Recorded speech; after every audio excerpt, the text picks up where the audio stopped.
बशीर साहब, ज़ाहिर है आप भी काफ़ी दफ़ा ये कमेंट कर चुके हैं हमारी मुख्तलिफ ट्रांसमिशन में भी कि हुकूमत अक्सर सुन भी लेती हैं, फिर अमल दरामद के स्टेज में बहुत ज़्यादा मसाइल होते हैं, चाहे वो टैक्सेस हो, टैक्स बेस को वाइडन करना हो या फिर इंडस्ट्री के मसाइल को हल करना हो। अब जबकि आपने गवर्नमेंट को भी करीब से देखा है कि तो आपको लग रहा है कि जितना कुछ गवर्नमेंट कर सकती है उसने किया, या अभी भी बहुत सारी गुंजाइश थी जो करना रह गया? देखें, आई थिंक गवर्नमेंट जो कर सकती थी उसने कर लिया। ऑनेस्टली आई थिंक जो अभी इन्होंने अनाउंसमेंट्स किए हैं, आई थिंक सब अप्रिशिएट करेंगे कि उन्होंने कहा है। एंड जो सर्कमस्टांसेस, अगर आप देखें जो दुनिया में सर्कमस्टांसेस चल रहे हैं, ये जो जियो पोलिटिकल सिचुएशन है, probably one of the most difficult जो हमने अपनी ज़िंदगी में कभी देखी है। इन्होंने जो नेविगेट किया है, इकॉनमी को बचाया है और उस पोजीशन में ले आए कि उसके बाद हमें ये इंसेंटिव्स इतने दे सकते हैं, I think it's a huge achievement जो उन्होंने कहा है क्या है। बट आई थिंक जो हम लोग डिस्कशंस करते हैं ना कि हमारी एक्सपोर्ट कैपेसिटी है, इतनी अवेलेबल है, ये है, वाई वी ऑलवेज टॉकिंग कि कैपेसिटी के बारे में क्यों बात कर रहे हैं, वैल्यू एडिशन के बारे में बात करें ना, कि वैल्यू एडिशन हम कैसे करें। कैपेसिटी अगर आप बढ़ा देंगे 15%, 10% इंक्रीमेंटल ग्रोथ होएगा।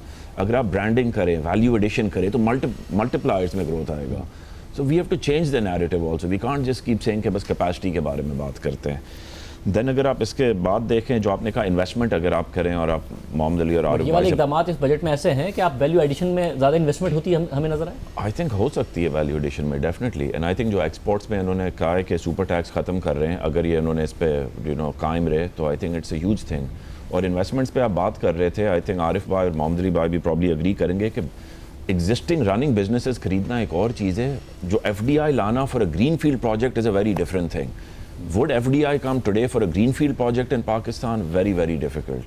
I think वो नहीं आएगा। Yes, अगर कोई PIA बिक रहा है, कोई नेशनल एसेट्स बिक रहे हैं, हाँ वो लोग खरीद लेंगे, वो रनिंग चीज़ें हैं। बाहर का इन्वेस्टर इसलिए नहीं आएगा कि उसे शक है कि पता नहीं कल को इनका रुपया कहाँ जाएगा, पता नहीं इनके पास 3 महीने के रिजर्व्स हैं, आगे जाके क्या करेंगे, दोबारा एक्सपेंशन नहीं करेंगे, या मसला कुछ ऐसे पॉलिसी मेजर्स का है जो कि ले तो इसी इकोनॉमी के साथ भी FDI आ सकता है। यार देखें, आप अगर इन्वेस्ट करें कम कंट्री में, ये जो आरिफ भाई कह रहे थे, आप पहले तो बेसिक उसके देखते ना, बिल्डिंग ब्लॉक्स जो आपका टैक्सेशन हो गया, एनर्जी हो गया, जो भी ये नॉर्मल चीज़ें होती हैं जो आप देखते हैं। उसके बाद जैसा उन्होंने कहा प्रॉफिट बनेगा तो आप टैक्स देंगे, वो या अगर टर्नओवर टैक्स देंगे वो तो बाद में आता है।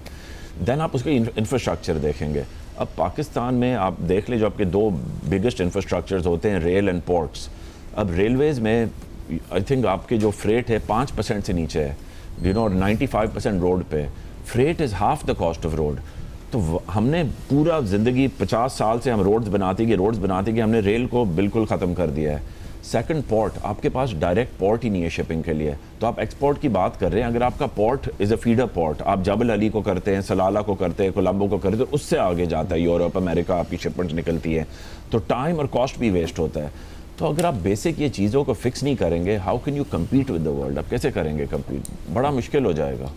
और जो बुनियादी इकदाम हैं एक्सपोर्ट सेक्टर के हवाले से, उसमें आपको नज़र आता है, क्योंकि 31-32 अरब डॉलर का अगर आइंदा भी टारगेट है, क्योंकि हुकूमत कहती है कि हम बूम बस साइकिल में नहीं जाना चाहते, हम एक्सपोर्ट लेड ग्रोथ की तरफ जाना चाहते हैं, बट इन नंबर्स के साथ तो एक्सपोर्ट लेड ग्रोथ नहीं हो सकती। देखें, एक्सपोर्ट लेड ग्रोथ और बूम बस साइकिल, आई थिंक इसमें एक ये जो लिंक है ना आपकी करेंसी की वैल्यू का है। अगर आपकी करेंसी अगर आप ओवर वैल्यूड रखेंगे तो it is an invisible tax on exports.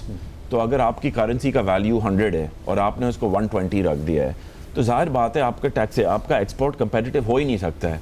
And जब ये ग्रोथ आती है, जब लेट्स से 6%, 7%, बस्ट क्यों होता है? Because you are subsidising imports. जब आपने ओवर वैल्यू करेंसी रखी तो इंपोर्ट को सब्सिडाइज कर रहे हैं, एक्सपोर्ट को टैक्स कर रहे हैं। So this is the main basis. अगर आप देखें कि बूम बस्ट क्यों हो जाता है, एज ऑफ नाउ भी आपको ओवर वैल्यूड लगता है? इट्स ओवर वैल्यूड 5% अराउंड या 5% बट आप एवरेज देखें पिछले 20 साल की तो 12% है।